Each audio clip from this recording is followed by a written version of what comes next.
Well, for more than a decade, the Greens, Labor, and some Liberal politicians fought relentlessly for euthanasia legislation in Australia. They eventually achieved this through what social conservatives like me like to call legislation by fatigue. They shopped bills around the various state parliaments of Australia, putting them up multiple times. They never took no for an answer. For years, these bills would be voted down as politicians recognised the danger of legalising the killing of humans as end-of-life care. But the Radicals never gave up, and the margins in the votes got smaller and smaller. One euthanasia bill in South Australia was even defeated by just one vote. But eventually, the Radicals wore down the resistance, and Victoria, under Daniel Andrews, was the first state to fall in late 2017. It took less than 6 years for every other state in Australia to pass euthanasia laws. The Liberals, the supposed conservatives in this country, even presided over the euthanasia legislation here in New South Wales. Now, Canada is one of the nations which has led the charge for euthanasia and paved the way for countries like Australia. Alex Schardenberg from the Euthanasia Prevention Coalition from London, Ontario, has been on the front line of this fight for many years, and he joins me now. Alex, thanks so much for your time. Advocates of euthanasia that I've debated over the years, and I'm sure you as well, they reject this notion that there's a slippery slope, that vulnerable people who are not terminally ill and in intractable pain will be pressured into accepting that they should do the right thing and receive euthanasia. But the slippery slope is real, isn't it? Well, in my own country, we now have euthanasia for poor people, people with disabilities. We did pass euthanasia for mental illness, but they haven't actually put it in place. They've been delaying it because it's not popular. But when you're talking about the slippery slope issue, it's very interesting because today I actually visited with Roger Foley. He's also here in London, Ontario. And Roger is the man who has cerebral ataxia. He needs 24-hour care. And because the government has refused to give him self-directed care, he continues to live in the hospital at Victoria Hospital here in London, Ontario. And on top of it, they've pressured him on numerous times for euthanasia. They say this is all about, my body, my choice. Yet in the case of Roger Foley, they come into his room and they start talking to him about, well, Roger, you have two choices. You could either leave here or you can have euthanasia. Make your choice. This is the kind of thing he's had, and he talks about how he has now PTSD from how they've treated him, pressuring him to euthanasia. So this is the kind of thing you get. We've had euthanasia for poverty, people who are homeless, and then it's just blown up, and it's become really quite crazy if you think. In fact, I wrote a pamphlet called "Canada's Euthanasia Law Has Gone Mad." So, Alex, what does the public say about this when you talk about euthanasia for poverty? If you said that here in Australia, people would say that will never happen. But you're saying you've got euthanasia for poverty and other things that are not terminal illnesses where someone's in intractable pain. So what happened is when we legalized euthanasia in 2016, it included a type of a terminal illness requirement. It said that your natural death had to be reasonably foreseeable. It didn't define that. So right at the beginning, there was some crazy cases, but nonetheless, it did mean that you sort of had to have a terminal condition, right? But in 2021, we removed that from the law. So what remains in the law is that you have to have a grievous and irremediable medical condition. Well, there's a lot of people with grievous and irremediable medical conditions. So what it essentially means is that most people with disabilities in Canada qualify for euthanasia. So this is how the issue of poverty, homelessness, and everything comes in.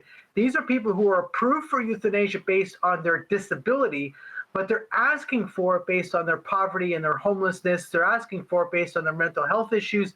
These are the reasons they're asking for it, or their inability to receive medical treatment. So no one would have ever said this was possible in the past, but it is the reality today. So is this being accepted by the public because these people who might be in poverty or have some sort of other disability, that it's voluntary, so people are happy to sort of turn a blind eye to that?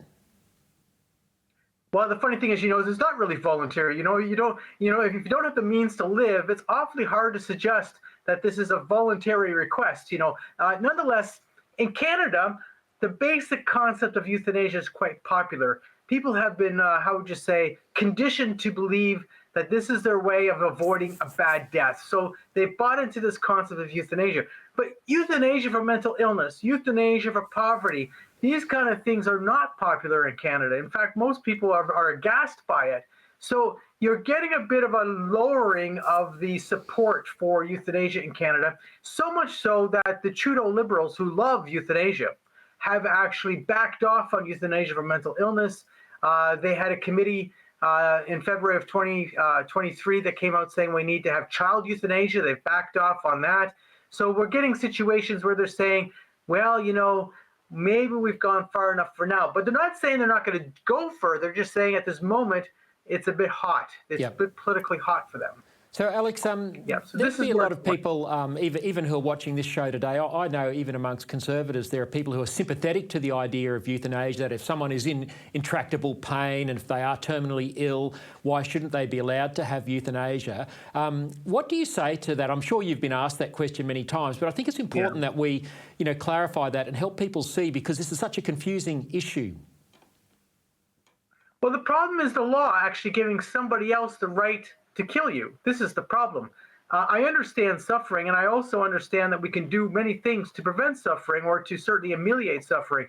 But to actually give doctors, and in Canada also nurse practitioners, the right and law to kill you, which is actually what the law has done, that's a pretty serious thing. The other thing about it is now we're making a judgment call about whose life is worth living and whose life is not worth living.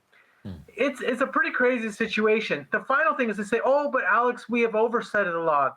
We don't have oversight of the law. What it means is that someone who goes to their doctor for asking for euthanasia, the doctor says no, they simply go to another doctor and another doctor and another doctor, because the law, which is the same as Australia, only requires 2 yeses. It doesn't say, oh, well, if you got 3 or 4 no's, you can't have it.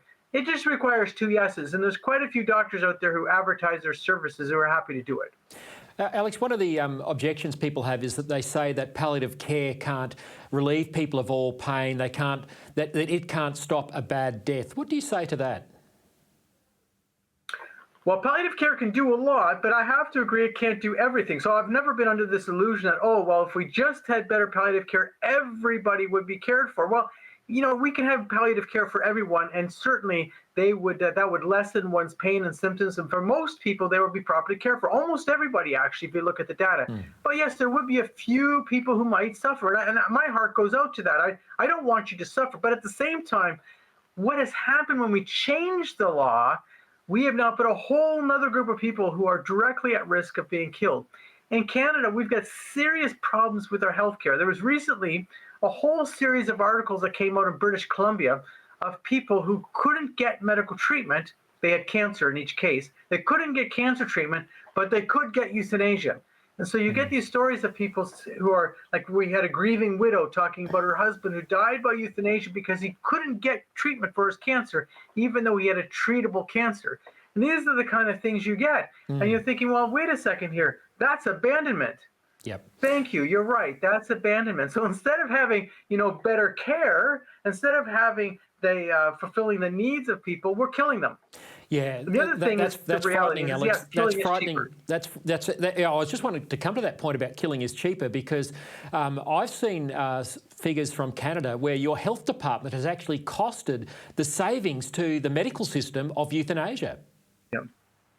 Absolutely. So what happened is yes, the health department, it's not the health department, actually, it was the Parliamentary Budget Commission that did a research into the amount of money that would be saved by expanding our law in 2021. And in fact, the estimates they gave were low because they did not estimate how many people would actually take up on this. Like, the numbers have increased dramatically. Just to put this into perspective, the Netherlands legalized euthanasia in 2001, and their law came into place in 2002. Canada has the same rate of euthanasia as the Netherlands, and yet we've only been at it, so I shouldn't say only, but nonetheless for about 8 years, and they've been doing this for 22 years. So when you start looking at that, you realize Canada's really moved very quickly on this. And one of the reasons is that we were inundated with news programs and, you know, different news stories about people who were suffering, and we needed euthanasia. So they created this natural fear in the system that you're going to have a bad death unless you have euthanasia. There's so many people that say, oh, I don't know if I like euthanasia, but I don't want to suffer, and I'm in fear of suffering. So you've got a whole group of afraid people. And then we also have the situation where our healthcare system is really in trouble. And people don't want to admit it. When they look at the data, they say, we're in trouble here. We've got a serious, serious problem. And you put the two together, it's really not a nice situation. The biggest thing of all is people with disabilities are now afraid for their lives. Yeah. And the reason is that a lot of them are finding a situation where they can't get the care that they need. I said I visited with Roger Foley today. Just Google Roger Foley. You'll see his story. And Roger, he's in a situation where he says, I fear for my life. Yep. That's a ridiculous situation that someone should fear for their life in a country like Canada with all the resources that we is have. totally but that ridiculous. Is the reality of legalized euthanasia. Totally ridiculous, Alex. Look, I'm intrigued. You say you've lost euthanasia 8 years ago, yet you continue to fight. And I guess it's because of this fact that this is a slippery slope, that people are being pressured. Yeah. They are looking for cost savings in the systems. They are denying cancer patients treatment because euthanasia is an option. So this is, I guess, why you keep up the fight. I keep up the fight because I seek justice. The other thing about it is, we also have a helpline that we serve. We're constantly talking to people, and there's a lot of people who find themselves in a bad situation, and they just need someone to talk to. They need someone who cares about them, who's going to, listen to their needs. And often they don't want euthanasia at all. They're seeking this not because they're seeking a death, but rather they are feeling fear and they're wanting a way out. A lot of people also get into a situation where they feel that their life has lost total meaning, purpose, and value. They're going through a difficult time, they're alone and they're lonely, and then somebody listens to them. Alex, we've got about 30 seconds left. Alex, we've got about 30 seconds left. What's your advice to Australians where we've lost this issue of euthanasia in pretty much every state? How do we turn it back? Well, first of all, the difficulty with turning it back is it's hard to turn back a legal thing like that. But I would say that you should be oriented towards caring for your own. You have to understand that it's your family members, your friends, the people around you who are also going to be faced with this. And as a person who cares about others, we need to be in their lives and help these people through their difficult times, because euthanasia is not the answer. Killing people, not the answer. Caring for them, absolutely. Yeah, well said, Alex. Well, look, we really appreciate you being in the fight, the work that you do and advocating for the truth and for life, and really appreciate your time today. Thank you so much. Thank you. Happy to join you again. Thank you.